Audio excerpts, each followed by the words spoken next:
자, 오늘은 선약 28번째 시간입니다. 바라크하세요라는 제목으로 말씀의 은혜를 나누겠습니다. 지난 시간 요셉 자손의 땅 분배 이야기를 살펴보았는데요. 요셉 자손은 두 지파가 있다고 그랬죠. 에브라임 지파와 므낫세 지파가 있습니다. 그들이 땅 분배를 받았는데 그들이 받은 땅은 어떤 땅이었냐면 넓은 땅이었고 그 중에서도 기름진 땅들이었다, 이렇게 살펴봤죠. 그런데 이들이 좀 이상한 이야기를 합니다. 14절, 요셉 자손이 여호수아에게 말하여 이르되 여호와께서 지금까지 내게 복을 주심으로 내가 큰 민족이 되었거늘 당신이 나의 기업을 위하여 한 제비 한 분깃으로만 내게 주심은 어찌 함이니까, 이렇게 질문해요. 자, 이게 무슨 얘기냐면 자신들이 큰 민족을 이루었는데 한 제비 한 분깃만 주실 수 있냐 불평하고 있는데 제비를 뽑는데 요셉 자손 이름으로만 제비를 하나 뽑았다는 거예요. 자기들은 두 지파인데 왜 요셉 자손 한 제비만 뽑게 하셨냐, 더 달라는 거죠. 한 분깃 더 달라는 겁니다. 근데 이게 불평이라는 걸 금방 알 수 있는데요. 자, 첫 번째는 이들이 지금 큰 민족이라고 이야기하고 있는데 과연 그런가? 이때 당시에 인구가 얼마큼 있는지는 정확히 알 수 없습니다. 다만 가장 가까이 인구조사했던 기록이 요단강을 건너기 바로 직전 모압 평야에서, 모압 평지에서 2차 인구조사를 했었거든요. 민수기 26장에서. 그때 인구를 비교해 보면 이렇습니다. 화면을 보시면, 제 얼굴이 가운데 사라졌어요. 자, 보시면 인구조사 때 므낫세 지파는 5만 7천 명으로 계수가 됐고요. 에브라임 지파는 3만 2,500명으로 계수가 됐습니다. 물론 전쟁 중에 더 죽기도 했겠고 인구 변화는 좀 있었겠죠. 그러나 유추할 길이 이제 가장 최근 조사한 거니까 이렇게 한번 보면 므낫세 에브라임이 저 정도고요. 다른 지파들 전부 다 넣기엔 너무 많아서 몇 개 지파만 넣어봤는데 유다 지파 같은 경우는 7만 6,500명. 유다 지파는 좀 많아요. 그래서 하나님 유다 지파도 넓은 땅을 주셨죠. 단 지파도 6만 4천 명, 이사갈도 6만 4천 명, 스불론도 6만 명이에요. 자, 보시면 므낫세와 에브라임보다 더 많죠. 그냥 숫자적으로만 비교해도 므낫세 에브라임이 유독 특별히 더 많은 건 아닙니다. 다만 합치면 8만 9,500명이니까 9만 명쯤 돼요. 요셉 자손이란 이름으로만 이야기하면 9만 명 정도 되니까 큰 민족은 맞긴 맞아요. 그러나 다른 자손들과 다른 지파들과 비교해 봐도 큰 차이는 없어요. 그러니까 우리가 큰 민족이니까 더 많이 주십시오 라고 말하는 게 타당하지 않고, 자, 요셉 자손을 9만 명이라고 치면 그래서 넓은 땅 준 거 아니겠어요, 그죠? 유다 땅들에게도 넓은 땅을 주었고 므낫세 에브라임 합쳐서 넓은 땅을 주었습니다. 얼마나 넓게 줬냐면 므낫세 지파 같은 경우는 요단 동편에도 땅을 주고 요단 서편에도 땅을 줬거든요.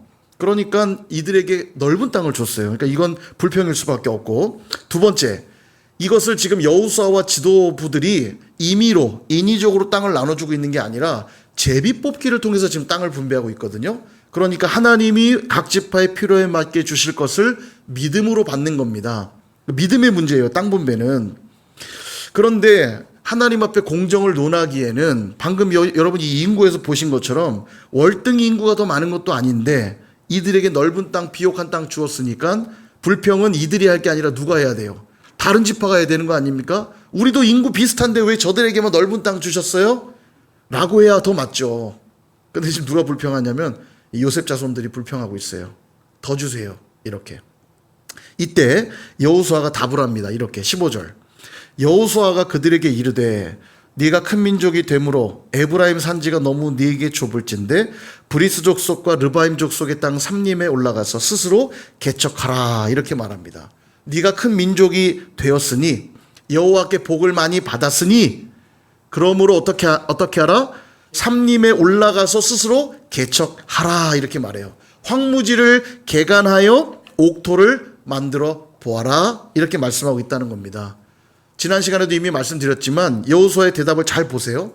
불평하는 요셉 자손을 꾸중해야 될 것 같은데 꾸중하지 않고 오히려 도전하고 있습니다.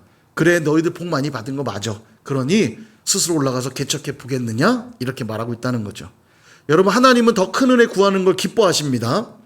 다만 탐욕으로 구하는 걸 경계할 뿐이지 하나님께 은혜를 기대어 무엇인가를 더 구하는 건 하나님이 기뻐하십니다. 할 수만 있다면 하나님께 더 많은 것들을 구하세요. 예를 들면 여러분 건강한 사람이랑 아침밥을 든든히 먹고 나면 점심 때 배가 안 고프겠죠? 그래요? 점심이 되면 또 배가 고파요. 그래서 점심을 든든히 먹었습니다. 저녁 되면 그럼 배 안 고프시죠? 희한하게 저녁 되면 또 배가 고파요. 건강한 사람이라면 당연한 겁니다. 밥을 먹었는데 하루 종일 배가 안 고프다. 그 이상이 있는 거예요. 그죠? 자, 식탐에 빠져서 과도하게 음식을 먹고 로마 시대 귀족들처럼 이 식탐을 느끼려고 먹은 거 손 집어넣어서 토하고 또 먹고 토하고 또 먹고 토하고 또 먹는 이런 게 문제가 되는 것이지, 배가 고파 먹을 것을 구하고 기왕 먹는 거 난 맛있는 거 먹고 싶어요라고 하는 게 전혀 흠이 아닙니다. 맞죠? 먹으면서 늘 죄책감 갖고 드세요? 아이고 아주 내가 먹고 죽어야지. 그러시는 분 없잖아요. 배고픈 건 당연한 것이고 배고플 때 맛있는 걸 먹고 싶은 욕구도 당연한 겁니다. 더 맛있는 거 엄마 만들어주세요라고 하는 건 나쁜 게 아니에요. 맞죠? 오히려 맛있는 걸 구해야죠. 엄마 오늘도 맛있는 거 해주세요. 맛있는 찌개 끓여주세요. 요셉 자손들도 마찬가지입니다. 그들이 지금 땅을 구하는 게 문제가 없는 건 아닌데 그럼에도 불구하고 더 많은 기업을 누리고 싶어하는 그 마음은 지금 꾸중하기보다 오히려 도전하고 있다는 거예요. 그렇습니다. 여러분, 하나님이 우리에게 복을 주시는 개념을 우린 좀 다르게 정리할 필요가 있습니다. 제가 지난 금요 성령 집회 때도 이 부분 한번 정리를 했는데 우리가 복에 대해서 받는 것이 복이라고 생각하는 경향성이 좀 있어요. 그러나 받았다고 할지라도 제대로 사용 못하면 그건 복이 아니죠. 돈이 아무리 많으면 뭐합니까? 통장에 돈을 가득가득 쌓아뒀어요. 통장을 볼 때마다 흐뭇합니다. 근데 돈을 더 모으고 싶은 마음 때문에 맨날 죽만 끓여 먹어요. 그럼 복입니까? 그 돈이요? 통장에 있으면 뭐에 무용지물인데요. 내가 누리지를 못하는데. 그건 복이 아닌 거예요. 예. 좋은 차를 샀어요. 집 앞에 주차장에 딱 세워놔. 지나가는 사람들이 다 보면서 와 멋있다, 차 끝내준다. 나도 보면서 흐뭇해요. 근데 타질 않아요. 아까워서 타질 않아요. 그럼 뭐합니까? 좋은 차를 사놓고 타지 않는다면 이 또한 무용지물 아니겠어요? 받는 것을 복이라고 생각하니까 어떤 일이 벌어지냐. 어떤 학생이 기도합니다. 하나님 좋은 성적 맞을 수 있도록 도와주세요. 오늘도 시험 찍는 문제까지도 맞게 하시고 기적의 역사를 베풀어 주십시오 기도하면서 공부를 안 해요. 하나님이 도와줄 걸 믿고 공부를 안 한다면 이게 문제죠. 어떤 사업가가 돈을 많이 벌 수 있도록 기도합니다. 하나님 번창케 하옵소서. 근데 사업을 위한 투자는 전혀 하지를 않아요. 그럼 복을 누릴 수가 없는 거 아니겠습니까? 우리가 우스갯소리로 많이 하는 이야기 아닙니까? 하나님 복권 좀 당첨되게 주십시오. 저의 간절한 기도 제목이기도 합니다. 10년을 기도했더니만 10년 만에 하나님 응답을 딱 주시는 거예요. 제발 복권 좀 사라. 제발. 복권을 사야 당첨되게 해주실 거 아니에요. 그죠? 복의 개념은 받는 데 있지 않습니다. 사용하고 누리는 데 있어요. 학생이 좋은 성적을 받기 위해 기도로 지혜를 구했다면 그 지혜로 어떻게 해야 됩니까? 열심히 최선을 다해 공부할 때 복을 누리는 거죠. 사업가가 번창할 수 있도록 기도했다면 그 다음은 도와주실 주님을 믿고 건강한 투자들을 하기 시작할 때 복을 누리는 거 아닙니까? 저는 여기서 한 걸음 더 나아가야 된다고 생각해요. 하나님이 주신 지혜로 열심히 공부하는 데까지가 복을 누리는 자리가 아니라 그렇게 해서 지식을 얻게 되고 좋은 성적들을 거두게 된다면 이후에 내가 어떻게 하나님의 영광을 위해 살까까지 기도하며 살아낸다면 그는 더 큰 복을 누리게 될 줄 믿습니다. 사업가가 번창 위에 투자를 했어요. 그렇게 벌어들인 수입으로 복을 누리고 끝나는 게 아니라 이것으로 내가 어떻게 주의 영광을 위해 사용할 것인가, 그것까지 기도하며 산다면 더 큰 복을 누리게 되겠죠. 바로 그것입니다. 에브라임과 므낫세 지파는 큰 민족을 이루었어요. 여기에 크다라고 하는 개념은 많다라는 뜻만 있지 않고 능력이 탁월하다는 의미도 들어 있습니다. 그러니까 여호수아도 17절에 그들에 대해 이렇게 표현합니다. 17절, 여호수아가 다시 요셉의 족속 곧 에브라임과 므낫세에게 말하여 이르되 너는 큰 민족이요 큰 권능이 있다. 여호수아도 지금 인정하고 있어요. 너희들은 큰 민족이고 큰 권능이 있지 않느냐. 여러분, 요셉 자손이 큰 민족을 이루었고 큰 권능이 있으니 복 받은 거 맞지요? 예, 복 받은 거 맞죠. 그런데 이 복을 경험하고 누리기 위해서는 어떻게 해야 되냐면 사용하기 시작할 때 나타난다는 거예요. 받았기 때문에 복이 아니라 그거를 사용하기 시작할 때 복이라는 겁니다. 그러니까 여호수아가 도전하고 있는 거예요. 너희들 복 받은 거 맞으니 황무지로 올라가서 더 많은 것들을 개척하여 더 많은 분깃을 가져라. 그 말씀하고 있는 겁니다. 근데 안타깝게도 여기서 또 불평하죠. 16절. 요셉 자손이 이르되 그 산지는 우리에게 넉넉하지도 못하고 골짜기 땅에 거주하는 모든 가나안 족속에게는 벳산과 그 마을들에 거주하는 자이든지 이스라엘 골짜기에 거주하는 자이든지 다 철병거가 있나이다 하니. 이런 말이에요. 당신이 이야기한 그 삼림에는 철병거를 가진 가나안 족속들이 있으니 거기는 차지하기 어려워요. 우리 못해요. 그렇게 항변하고 있어요. 정말 그럴까요? 여호수아와 함께했던 7년의 전쟁들을 한번 떠올려 보십시오. 쉬웠던 전쟁이 단 한 번도 있었나요? 쉬웠던 전쟁 단 한 번도 없어요. 근데 하나님이 승리하게 하시지 않았습니까? 하나님과 함께하면 승리한다는 걸 7년 동안 경험했잖아요. 그거 확실히 배웠잖아요. 그러므로 지금도 하나님이 함께 하심을 믿고 자신들이 받은 큰 민족 되고 큰 권능된 걸 가지고 담대히 나아가면 승리할 수 있음에도 불구하고 여러분, 이 승리가 자신들의 힘과 자신들의 병거에서 나오는 게 아니지 않습니까? 근데 이들은 지금 못한다고 항변하고 있는 거예요. 큰 민족을 이루었다면서, 큰 권능을 가졌다면서 나약한 소리만 하고 있는 거 아닙니까? 예를 들면 이런 거예요. 우리 집에서 많이 듣는 얘기 아닙니까? 부모님이 자녀에게 늘 그러잖아요. 너는 나 닮아 머리는 좋은데 노력을 안 해. 노력을. 다 들어보셨죠? 그런 말씀도 안 하셨어요? 너는 나 닮아 머리는 좋은데 하여간 공부를 안 하고 노력을 안 해. 그 얘기랑 똑같은 거예요. 머리가 좋으면 뭐합니까? 노력을 안 하는데, 공부를 안 하는데. 그죠? 이들이 지금 그런 거예요. 큰 민족을 이루었고 큰 권능을 가지면 뭐합니까? 나약한 소리만 하고 있는데, 우리 못한다, 안 된다, 할 수 없다 이러고만 있는데 그게 어떻게 복이겠냐는 거예요. 실제로 여러분, 이 므낫세 지파는 굉장히 용맹해서 용사들이 많이 나왔습니다. 싸움을 잘하는 자들이라는 거예요. 근데도 지금 죽는 소리 하고 있죠. 그래서 우리는 여기서 다시 갈렙을 소환하지 않을 수가 없습니다. 그럼 갈렙은 어땠어요? 원로였고 전쟁의 1등 공신으로서 가장 좋은 땅 받을 자격도 있었고 편안한 노후를 보낼 수 있는 사람임에도 그는 하나님이 자신에게 주었던 그 말씀, 그 약속이 실현되게 함으로써 하나님의 영광 드러내고 싶은 마음에 거인들이 살고 있는, 아낙 자손들이 살고 있는 헤브론 산지를 향해 저 산지 내게 주십시오. 내가 가겠습니다. 여러분, 그러고 나아갔을 때 헤브론 산지를 기업으로 받았던 거 아닙니까? 거기가 쉬워서 간 게 아니에요. 하나님이 함께 하신 걸 믿기에 담대하게 그 고령의 나이에도 편안함을 누릴 수 있는 자격이 있지만 하나님을 드러내고 그분의 영광을 나타내기 원하는 그 갈망으로 헤브론 산지로 나아간 거 아닙니까? 사랑하는 여러분, 우리도 혹시 요셉 자손처럼 반응하고 있지는 않습니까? 주님이 주신 것들이 참 많은데 주신 것은 누리지도 못한 채 계속 달라고만 하면서 불평하고 원망하고 있지 않느냐는 거예요. 창세기 1장의 천지창조 기사를 보면 하나님이 생물들을 지을 때 복을 주시며 이르시되 이렇게 말씀하세요. 복을 주시며 뭐라고 말씀하셨냐면 생육하고 번성하며 충만하라 이렇게 말씀하셨어요. 그 중에 가장 큰 복을 받은 존재가 누구냐? 바로 사람이죠. 창세기 1장 28절에 이렇게 말씀합니다. 하나님이 그들에게 복을 주시며 하나님이 그들에게 이르시되. 자, 복을 주시며 말씀하셨어요. 뭐라고요? 생육하고 번성하여 땅에 충만하라, 땅을 정복하라, 바다의 물고기와 하늘의 새와 땅에 움직이는 모든 생물을 다스리라 하시니라. 아멘. 사람에게 복을 주시며, 요약하면 생육하고 번성하고 충만하고 정복하고 다스려라. 이게 복을 주신 내용이에요. 이때 이 복이라는 단어가 바라크입니다. 바라크. 바라크의 뜻은 축복하다라는 뜻도 있는데 능력을 부여하다라는 의미가 들어있어요. 능력을 부여하다. 정리하면 생육하고 번성하여 충만하고 정복하고 다스릴 수 있는 능력을 부여한 것이 사람에게 주신 축복이라는 거예요.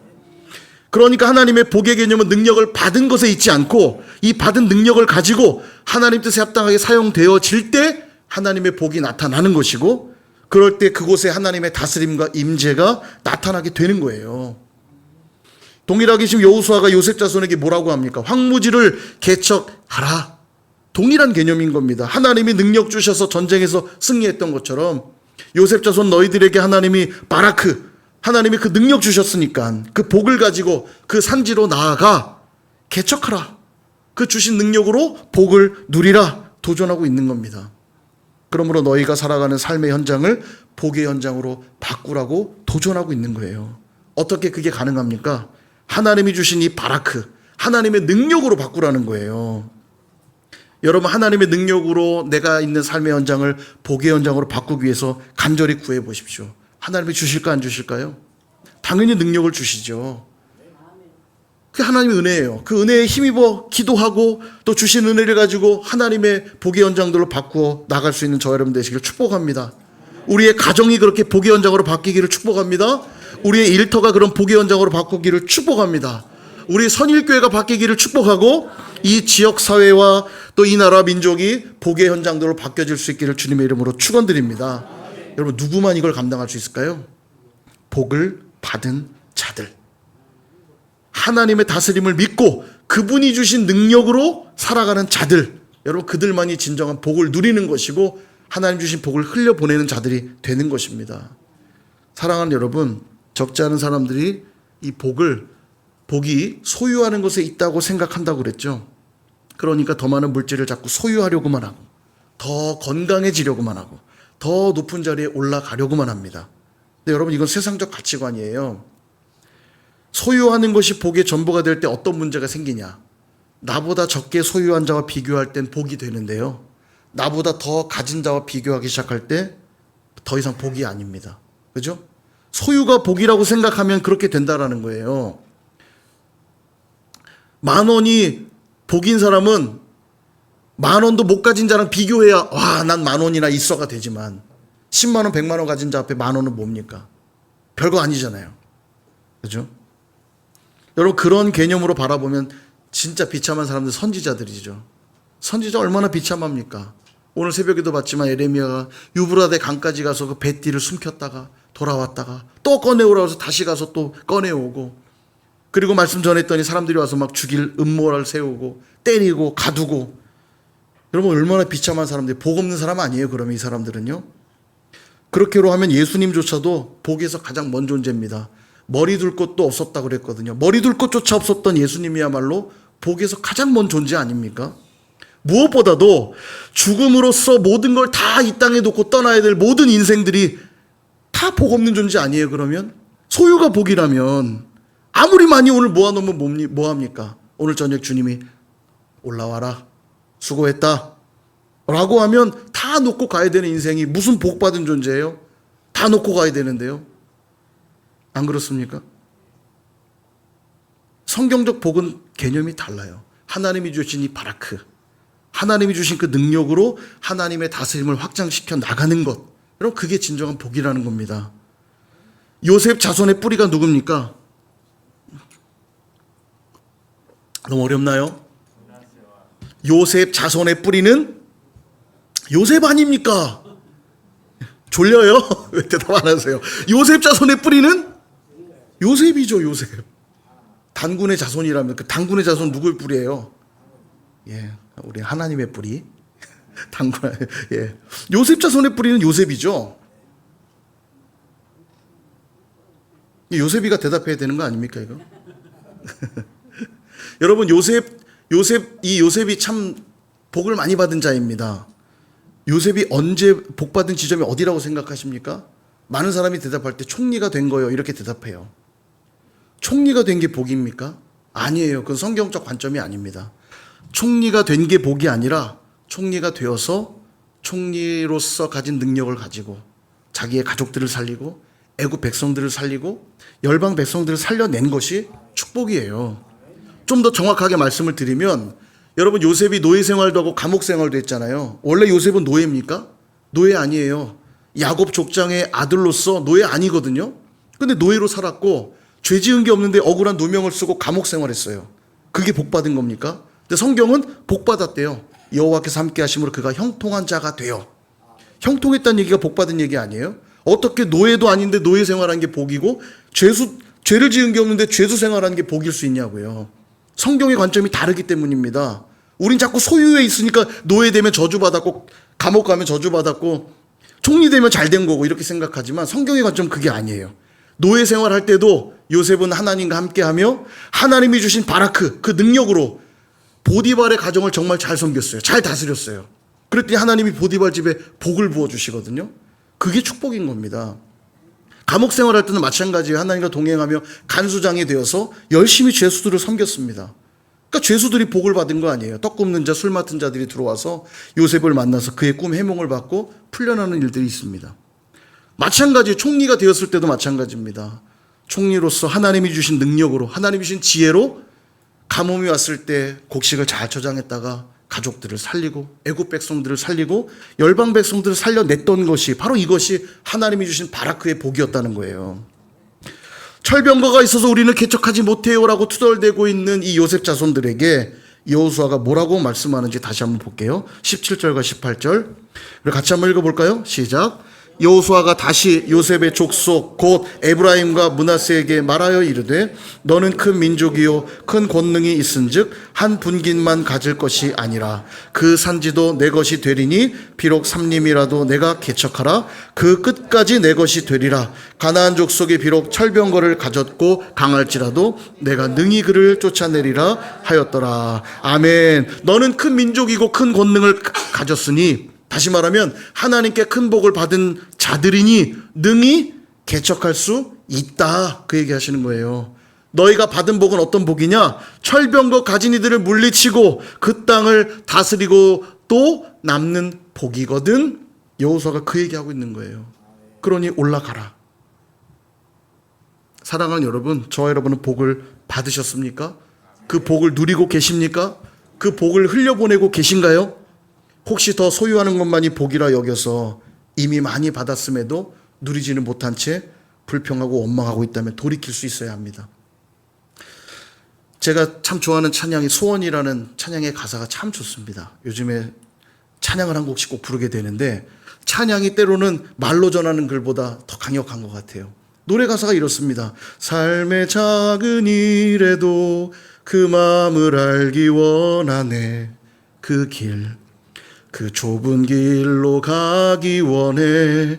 나의 자금을 알고 그분의 크심을 알며 소망 그 깊은 길로 가기 원하네.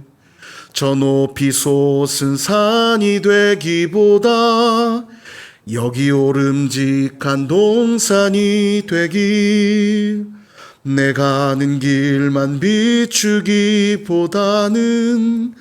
누군가의 길을 비춰준다면.